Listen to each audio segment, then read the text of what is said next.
Alright, ladies and gentlemen, muito bem-vindo ao episódio 9. É 9, né? É 9 mesmo com o querido Gladson Augusto. Seja muito bem-vindo, Gladson. Boa tarde, Oscar. Boa tarde, Rafael. Boa tarde, audiência. A gente já começa pedindo para que você se inscreva e deixe o like aí no canal para poder recomendar esse vídeo ao algoritmo e trabalhar esse vídeo e distribuir para ajudar a gente a crescer, tá bom? Se você gosta desse conteúdo aí, nos ajude. Então, vamos ter um papo muito legal com o Gladson, ele que é mentor, né? Vai estar falando sobre vários assuntos aqui interessantes. Já tivemos uma palhinha aqui no backstage, vocês vão gostar muito. Então, sem mais delongas, nós vamos pedir para o Gladson fazer uma introdução breve da história dele, de onde é que ele veio, de onde é que é os pais dele, como é que foi a infância, e ele vai, a partir daí, a gente vai fazendo as perguntas e vai trabalhando aí o podcast, tá bom? Vamos lá, Gladson, arrocha aí, como é que foi aí a sua história? Uma alegria, uma satisfação imensa poder estar aqui.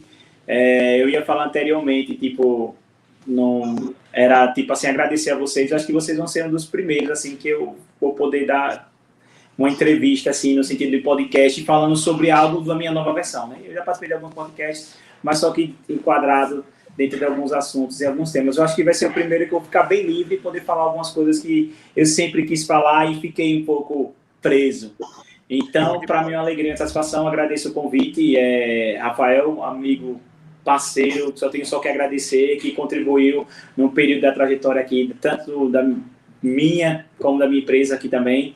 E sempre falo de você muito bem, viu, Sidoni? Já conheci você pelo menos pelo menos de referência, né? E Oscar também, então agradeço o convite. Bom, meu nome é Gladson Augusto, depois de passar por uma trajetória imensa, que eu vou explicar um pouquinho para vocês, mas eu sou de Aracaju, Sergipe. Sou casado há 23 anos, tenho 2 filhos gêmeos de 17 anos e moro atualmente aqui no próximo aqui a Aracaju, bairro lado a lado em Aracaju, que é aqui no Marcos Freire, Socorro.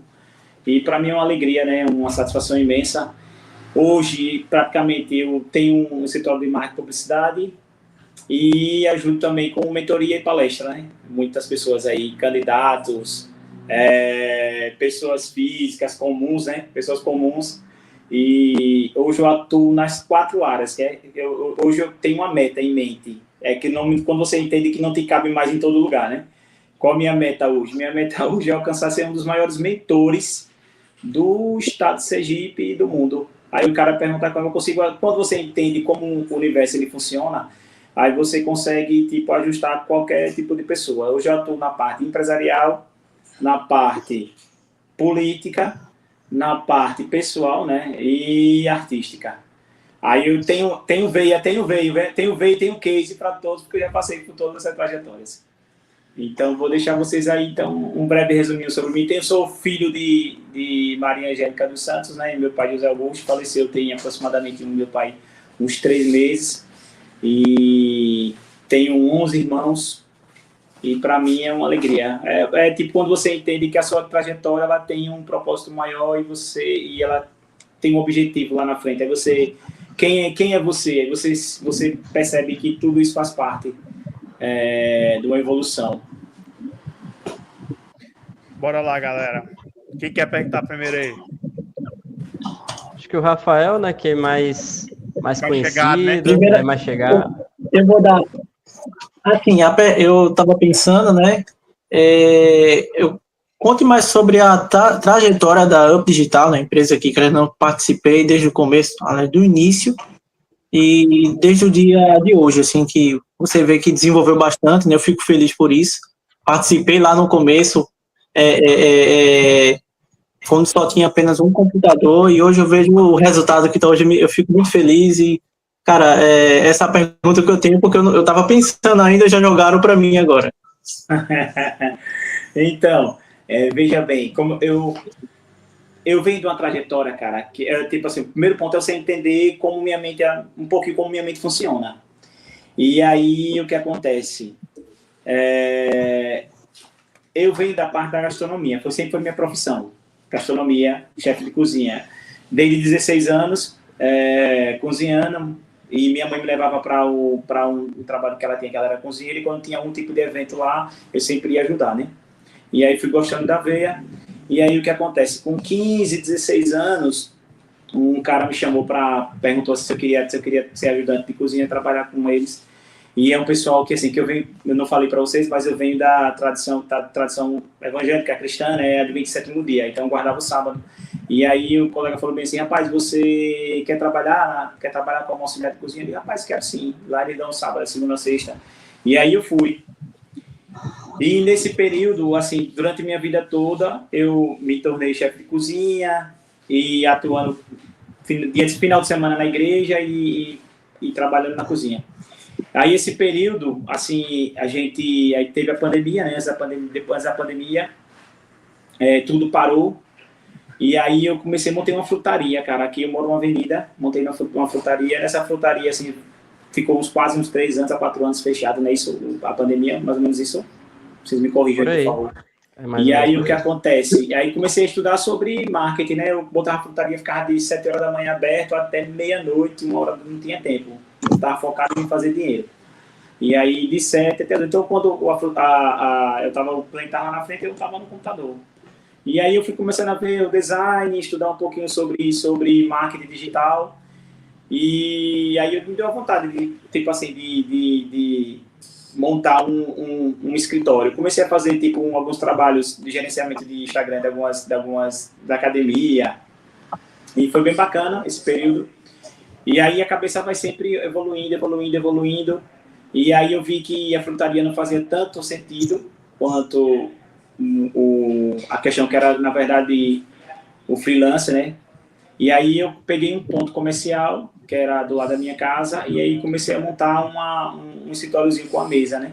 E aí eu fiz um trabalho para uma ex nosso amigo aí, e aí ela pegou e me indicou para ele. Aí, rapaz, tem um amigo que pode te ajudar quando ele veio aqui para Sergipe. E daí ele veio aqui para fazer um trabalho com a gente do tráfego pago, que era o dropshipping. A gente montou uma loja, rodou anúncio, e até que teve um resultado bonzinho, foi de Rafael. E aí depois, Rafael, quando chegou aqui, eu estava montando a minha estrutura ainda, venho da gastronomia, né? Mas nunca deixei de fazer algo para poder manter minhas contas, manter minha família, meus filhos. E eu tenho que fazer um dinheiro a mais para poder investir, né? E aí foi quando o Rafael tinha um dinheiro aí ele falou bem assim, rapaz, eu quero entrar aí sócio, vou emprestar um dinheiro aí. Aí ele emprestou um dinheiro e a gente conseguiu dar uma alavancagem aqui. Depois eu comecei a circular, acho que já nasci um pouquinho meio que estrategista. E aí, de repente, eu recebo uma ligação aqui, e aí, de repente, veio 13 candidatos aqui para a gente fazer a campanha. Foi quando a gente começou a dar um pouco mais de visibilidade, conseguir investir na estrutura. Aí paguei a Rafael, e a gente conseguiu montar a estrutura. Rafael ficou fazendo parte daqui com a gente, como sócio. Depois, Rafael queria ir embora, tal, e a gente deu continuidade. E a gente sempre ficou amigo, né? Se tornamos amigos. Hoje, de falar, de conversar à noite, de madrugada, e bater alguns assuntos e algumas dúvidas, e a gente sempre poder. Então, assim, eu agradeço muito que aqui, onde eu estou alcançando hoje, eu devo primeiro a Deus, né? Que é tipo assim, a gente faz nossa parte, e depois a gente se joga e Deus abre as portas, que tocou no coração dele, emprestou dinheiro e nos ajudou aqui a manter essa base aqui estruturada que a gente tem. Então eu agradeço muito. Pode ir daí seguindo, viu? E aí foi onde me tornou essa parte do escritório. Do escritório, eu vi que eu tinha capacidade intelectual hoje para desenhar a campanha, né? Porque quando vinham os candidatos, eles queriam, na verdade, algo sobre o escritório, tráfego pago, gerenciamento de rede social. E aí eu comecei a desenhar o candidato. Eu acho que eu nasci muito com a parte que é, quando vocês vão eu falar um pouquinho mais na frente, que é sobre quando você estudou arquétipo, eu nasci com o rebelde, o criador e o rebelde, o criador, e tem mais um que eu vou lembrar daqui a pouquinho, que é o meu primordial. Então, o criador é aqueles caras que têm ideia. Então, hoje quando o candidato chega aqui, eu consigo desenhar qualquer pessoa. A persona, eu faço uma análise da personalidade dele, pontos fortes, ponto fraco, princípio, narrativa, consigo entender o que existe por trás, e aí eu consigo desenhar ele todo, ele assim, por inteiro, assim, até de estratégia, de comunicação. Aí estudei também sobre narrativa, comunidade, religião, etc., porque essa parte sempre teve bem linkada a mim também, porque o período que eu estava na igreja, eu nunca gostei de ouvir um sermão que ele não forçasse meu intelecto, porque ele tinha que me levar para algum lugar. Se ele falasse uma coisa muito vazia, eu ficava meio perdido, alguma coisa não se conectava. E então, até hoje, assim, para o cara poder me convencer de alguma coisa, ele tem que vir com os argumentos bem... Eu posso até fingir, né, cara, que a gente tem que aprender a controlar essa energia para poder viver na sociedade, mas dizer que ele vai conseguir entrar na minha mente, eu acho que é meio complicado, meio difícil, a linha de raciocínio. Não sou aberto, não tipo assim, nem tudo que eu tenho hoje significa que seja a verdade absoluta, sou um ser em construção. E amanhã, quando você vê que você vai, sua mente vai evoluindo mais um pouco, você vai vendo que faz sentido, o que não faz, e você tem que ter a capacidade espiritual e humildade para entender, não, que aí eu vou pegar essa parte aqui que faz sentido para mim. E para discernir, né? Para seguir, Vai lá, Oscar, mete a tua pergunta aí. Tá, a minha pergunta é assim, mas vamos falar sobre a questão da tua mentoria, né? Que eu vi lá no teu Instagram, que você ajuda pessoas em uma mentoria que você tem a se tornar autoridade no que elas fazem, né?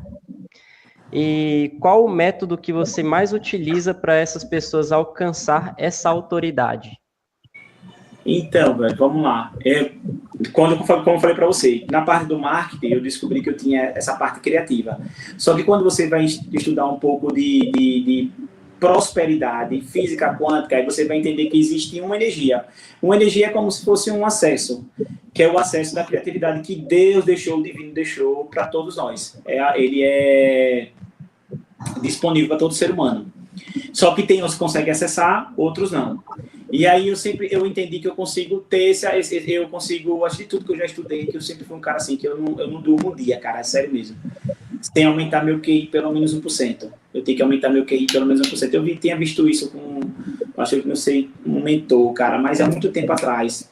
E depois que você entende de dinheiro e qual vai ser sua energia de troca, aí você vai entender quais são as suas habilidades. Aí eu percebi que eu tinha essas habilidades de poder, e eu vi que eu me tornava assim um magnetismo na questão da comunicação, a galera confiava em mim, eu conseguia desenhar tipo a persona dela, e eu conseguia entender todos os traumas e bloqueios que existem por trás de qualquer ser humano, velho. Energia, frequência, eu consigo entender praticamente tipo, quais são os bloqueios que está atrapalhando o fluxo da prosperidade, tanto pelo estudo como a trajetória de vida. Porque eu lembro que eu falei inicialmente que o que eu queria encontrar na minha vida é encontrar a prosperidade. E como eu encontro prosperidade? Tem que entender sobre mim. O que é que está me travando? Já que meu primeiro ponto de questionamento foi o seguinte, é tipo assim, por que Deus deu a um e não deu a outro? O que é que acontece? Porque eu faço tudo certinho e nada vem para mim? Então, você tem que entender, esse é o primeiro ponto. Tipo como o Pablo Marçal, essa galera fala direto. Primeiro, por quê? Por quê? Você tem que se questionar por quê. Eu sempre fui um cara, todas as pessoas que nascem com o arquétipo do rebelde, eu não sei se vocês sabem o que é arquétipos, e o rebelde, ele sempre vai se questionar. É como se fosse você tem 11 irmãos, como meu exemplo. Ele sempre pensa fora da caixa. Ele não consegue, tipo, ele vai se questionar das coisas. Então, é cotidiano. Então, eu já nasci com isso. Aí o que aconteceu? Aí comecei a estudar sobre dinheiro, prosperidade, física quântica, lei da atração, aí PNL, reprogramação neurolinguística, aí comecei a estudar hipnose, regressão, aí traumas, bloqueios. Então, o que acontece? Aí você vai entender todo o contexto. É quando eu pego uma pessoa, porque eu estou em algum lugar que a gente senta numa conversa, vai jantar, que a galera me chama, eu consigo desenhar todo mundo, porque a galera assim, pira comigo, assim. Eu consigo entender os pontos de bloqueio, o que tá atrapalhando, e ainda consigo ter uma ideia de como o cara sair daquilo ali, que são os pontos. Aí eu consigo desenhar ele. Aí eu montei uma estrutura de base, rapaz, eu vou dar mentoria, mandar mentoria e palestra, porque o que é que eu falo? Primeiro ponto, é o alinhamento do propósito. O alinhamento do propósito é um que lembra que eu falei para vocês assim, quando você vai entender de prosperidade, você vai descobrir que o signo, a data que você nasceu, além dela ter não é só uma energia, ela tem um ciclo de vida, mas também Deus, o todo divino, deixou você com 5 habilidades. Você tem tendência a 5 habilidades. É tipo, essas 5 habilidades que você já nasceu, você vai desenvolver ela. E aí, para você ter a questão da troca de energia do dinheiro. Aí, o que acontece? Aí eu consigo primeiro fazer uma análise. Quais são, dentro da numerologia cabalista, eu faço, tipo, qual é o ciclo de vida daquela pessoa. Que, cara, vou dizer a você, é sério. Eu nunca vi algo tão real, assim, para poder... Se fosse algo assim, eu sou bem cético. Eu lembro que eu falei que meu raciocínio, minha mente não funciona daquele jeito. Tem que ter base que me dê uma lógica, algo que faça ter um sentido maior, se aquilo ali tem fundamento ou não. Aí, por mais que pode ser 1 milhão de livros, os caras que têm escrito por aí, eu vou fazer uma análise, vou fazer de um todo que eu já tenho em mente para ver se aquilo ali bate. Então, assim, eu nunca vi algo para bater tanto com a numerologia, tanto cabalista. Aí depois, quando você entende mais um pouquinho, você vai estudar um pouquinho mais, você vê como é. Aí você vai estar na mentoria védica, velho. A numerologia védica, ela é diferente da numerologia cabalista. Por quê? Porque na numerologia védica, o ano começa no mês de abril. Então, você não vai 100% bater. Abril é o primeiro... Se os caras mudaram, né? Botou para janeiro, aí para você nunca, quando você vai tentar se encontrar nesse caminho, para você não fazer mais parte da locomotiva que gira e você entender que o todo atua dentro de você, que você pode criar a sua realidade de acordo com sua vibração, energia e frequência, aí você não fica preso a esse tipo de dogma, entendeu? Então, a questão todinha do sistema que a galera fala aí, que é o sistema que nos controla, é justamente tentar manter você dentro de um enquadramento da mente, onde você uma programação, verdade, onde Deus não atua, né? Então, o que acontece? Aí eu faço esse primeiro espaço, faço a numerologia da pessoa, aí consigo ver a numerologia, ela bate, só que você tem outro ponto, que é o seguinte, o ambiente quando ela nasceu, o ambiente e os traumas e bloqueios da infância, pô, ela determina, tipo, qual vai ser o arquétipo secundários, praticamente, porque tem um ponto de influência que não tem como você fugir. Aí vem bloqueio dos pais, da mãe, como ela lida. Então, aí, por exemplo, você faz essa análise para você ver até o ponto de consciência que a pessoa tem, para você poder desenhar ela. Aí depois eu faço, a pessoa está com problema, com dificuldade de dinheiro. Aí, primeiro ponto, eu corrigi a energia de troca. Aí eu falo direto para a galera, qual a energia de troca? Porque lembre que Deus deixou você todos nós nascemos com 5 habilidades. Você tem que descobrir qual é a sua. Aí você vai pegar uma delas e vai definir com um propósito claro, que foi uma coisa que eu errei, cara, a vida toda. É tipo assim, eu queria me encontrar, só queria encontrar o dinheiro, mas depois que eu estudei na psicologia e traumas e bloqueios, eu entendi que, deixa-me que eu tenho falando para vocês, é a questão quando meu pai invadiu a casa, que eu falei para minha mãe, joguei uma energia. E qual é a energia? Eu falei para ela que eu seria bom em tudo, que eu colocasse a mão. Só que quando você vai pro dinheiro, que você veio da pobreza, você tem que ter, a galera tem que associar seu nome com aquilo que você faz. Então, quando eu lembrar de Rafael, eu tenho que pensar o que Rafael faz o quê em troca do dinheiro. Quando eu lembro de Sidon faz o quê em troca do dinheiro. Então, essa mensagem, cara, isso aqui é foda, velho. Tem que ser clara, velho. A pessoa tem que associar Gladys faz o quê? Sidon faz o quê? Então, quando você pega, que é a sua energia de troca, porque o que é que existe? Existe pessoas que vendem produto, prestam serviço, vendem sonho, vendem tempo, e pessoas que vendem corpo. Mas todos esses 4 tipos assim, você tem que vender alguma coisa. Então, qual vai ser sua energia de troca pelo dinheiro? Você vai vender um produto, vai prestar um serviço, vai vender um sonho, vai vender uma ideia, ou você vai vender seu corpo? Tem ela que faz isso aí. Então, o que acontece? Tem que entender qual é isso aí. Qual vai ser o seu? Quando existe quando você, esse daqui, geralmente esse do tempo, você se enquadra, que a gente chama tipo o cara que trabalha CLT, né? Ele fica enquadrado aqui no salário mínimo, sem ter, tipo, pegar um aumento, cara, vai demorar tipo cada um ano para pegar R$100, R$200 de aumento, baseado no governo. Então, aí essa parte aqui é para eu digo, galera, o primeiro ponto, passo que eu faço, estou tentando responder a pergunta que você fez, viu? E aí o que é que eu faço aqui? Mesmo você está enquadrado aqui. Então, o que eu tenho que fazer é você sair disso aqui e descobrir quais são suas habilidades. Essa habilidade que você tem que jogar toda a sua energia. O que é sua energia? Seu tempo, seu talento, seu tesouro. Para ser bom naquilo que você faz. Pô. Tempo, talento e tesouro. Por quê? Porque eu digo direto, mesmo como é que você nasceu. Nós nascemos como se fosse um drive, cara. O que é o drive? Com um computador, um celular que você compra. Ele vem vazio, sem nada. Então, você tem que colocar em um monte de informação. Porque uma coisa que eu falo direto, que você vai mais na frente da espiritualidade, ela fala a caixa cástica, né? Que é onde fica nosso registro de vidas passadas, que depois vai linkar tudo com sua vida e você vai ficar tipo, caramba, realmente faz sentido. Só que quando você nasce, esse esquecimento sai. Então, quais são as habilidades? Porque tem pessoas que já nasceram com habilidade já, ou às vezes pessoas que, por exemplo, que Deus deixou, o pai não realizou, mas Deus deixou um propósito para o filho realizar ali, tipo, algo maior. Então, geralmente, quando o filho já nasce com a tendência, tipo, que o pai, mas a maioria das pessoas não. Então, aí outra coisa que eu faço é essa correção. Depois que eu faço a correção, aí você alinhou isso aqui. Você está mandando para o universo, o que é que você faz? Você vai buscar as habilidades, sabe? Pá, eu quero isso, eu quero você o melhor cantor. Então, eu vou estudar música, vou começar a escrever. Não sei escrever, não vou pagar alguém, mas vou fazer essa parte. Pronto, aí joguei minha mensagem para o mundo. Todo mundo vai entender que aquilo que Gladson faz, ele é cantor. Então, aí é quando você começa a ter a veia do dinheiro. É quando você começa a fazer a galera consegue fazer essa associação com a sua imagem.